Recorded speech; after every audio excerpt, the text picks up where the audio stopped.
right, guys, welcome back to Undisputed Interviews. Today's guest is the BKFC middleweight champion, Dave Mundell. How are you today, sir? I'm doing all right, brother. Appreciate you having me on. Yes, sir. So let's get right into it because I know you got to get this workout in.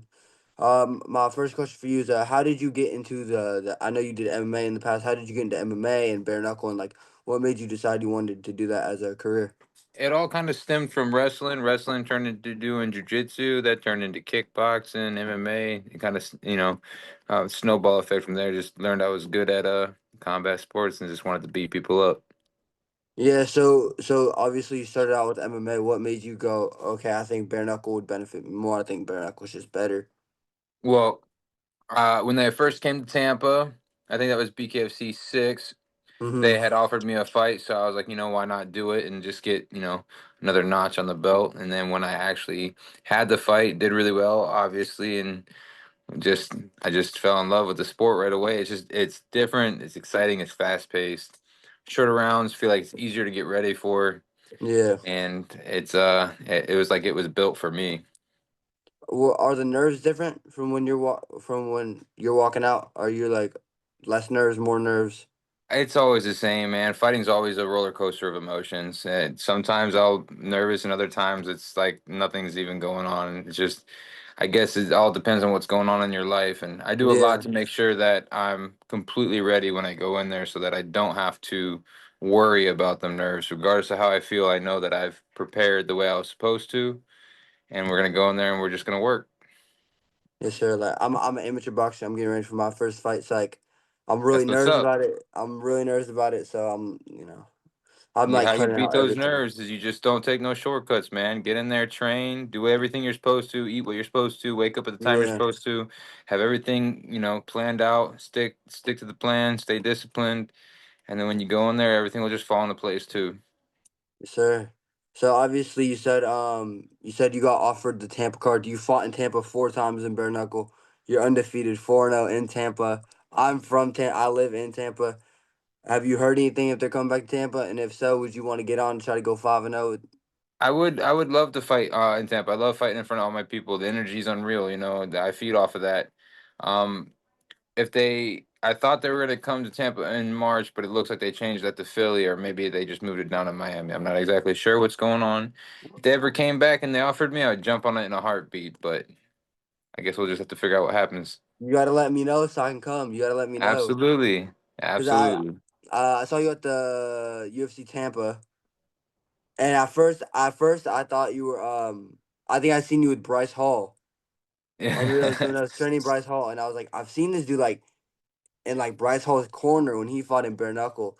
So I went up No. and I got a picture with you, and then later my I like researched you. I was like, damn, that's the middleweight champ. That's crazy. I did not know that. It was me and my boy Jared were there walking around with our belts. Yeah, yeah, yeah. So I mean, obviously Bryce Hall's in bare knuckle. Like, what are your thoughts on influences like Bryce Hall coming into bare They knuckle? all serve their purpose. Their job is to bring more eyes to the sport. Mm-hmm. They are not quite on the level we are in fighting because they do other things. They just have a different profession, so to speak. But they want to take it up. They want to come in and they want to train for the fights and they want to get them done. Then that's more power to them. I respect anybody who gets in the cage or in Yeah. the ring in this case. So how did you meet Bryce Hall? Did he DM Just you?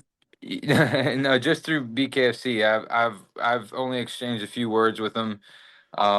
Just stuff like that. He's just around at the events. I had no idea who he was until he fought in BKFC, but that's okay. The kids know who he is, and they always get excited when they see him, so it's cool.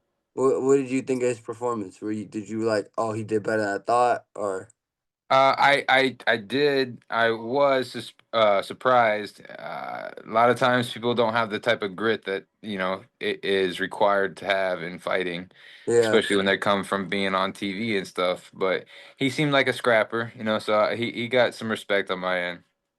Yeah, like I'd heard about bare knuckle from like the Eddie Alvarez's and the Mike Perry's and the Jeremy Stevens and that stuff. But when he started doing it, I watched it. It was like my first like BKFC card I watched. I was like, this thing's dope. Like Yeah. this is way better than just normal boxing. So I thought it was cool. But like with Mike Perry, right? You fought him in 2016 in MMA. I believe he's also in the middleweight division with you. right? Um, I seen something like I've been seeing it recently that he says he's calling out everybody and people says he's ducking you. Absolutely, man. He's sitting there. He's trying to play the card, saying that nobody wants to fight him. But I've been calling him out for years now in BKFC, and it's one of those things. He's gonna take easy fights that he believes he can win, and if they are gonna be risky to him, he wants to make sure he's getting paid because he knows that if he fights me, I'm gonna put him out and I'm gonna take his money. So there's been like no discussions about it. You just been calling him out, like There's no. been a few, and I think we're getting super close. You know, it's gonna happen soon. I don't know exactly when, but I think within a year you're gonna see a headline of me versus Perry. I don't think it'll be at middleweight because he's saying he wants to go up, and I'm like, I'll chase him wherever he wants. So one way or another, he's gonna catch these hands. Do you think that'll be your next fight, or are you probably like I'll probably have I'll to fight probably have something in between. I know that they were trying to line him up with Robbie, right? I don't know what's going on with that. If Riley there's still a Lawler? discussion, who knows? But just know whenever it comes time, I'll be ready. Do you find that weird that he's calling out people that aren't even in the organization? Like, did you find Uh, it weird when you fought Jake Paul? well, of course, you know. Well, it's not that it's weird. It makes money, so that's why it makes sense, right? So Hmm. he's doing the easy stuff. He's taking the easy money, collecting the bag, and more power to him. Do your Yeah. thing. But at the end of the day, he knows damn well what happens if he steps in the ring with me. Do you think so? You just feel like like how it's MMA is way different from bare knuckle. You're like the Oh, same thing's absolutely, not gonna happen. absolutely. There, he doesn't stand a chance. Really? Dang, that's crazy. He's tough, but he's not going to Yeah. sit there. I've put him down multiple times when we fought. You know, he was able to get back up, but this is a little bit different, and the bell can't save you here. So I'll I'll beat the fuck out of that kid. Okay. All right. Well, do you have a never like how you said you probably have to find somebody in between? Do you look at the rankings and you're like, oh, it could be this person or it could be this person, or do you not care? I don't really mind. I don't see anybody in the division right now that really holds any weight behind their name. A few guys that have been calling me out don't have the credibility they need to actually get the fight. Maybe they don't have enough fights or the record's not quite Hmm. up to par, whatever it may be. But again, like I said, if BKFC said, "Hey Dave, this is where we want you to fight. This is the guy," okay, let's do it. You know, I'm not picky when it comes to that stuff. Of course, I want big names. I want good fights. I want to make money too. But I'm willing to throw down with anybody. Yeah, like I've seen you're the number one pound for pound fighter in bare knuckle right now. Yes, Do sir. you ever think like even with somebody my pair, right? He hasn't beat that big like pure bare knuckle name. You ever like I'm number one pound for pound, you haven't fought somebody in the rankings. Why would I fight you and risk it all if you haven't even got like that big win yet? Like you fought the Eddie Alvarez is not like the contenders.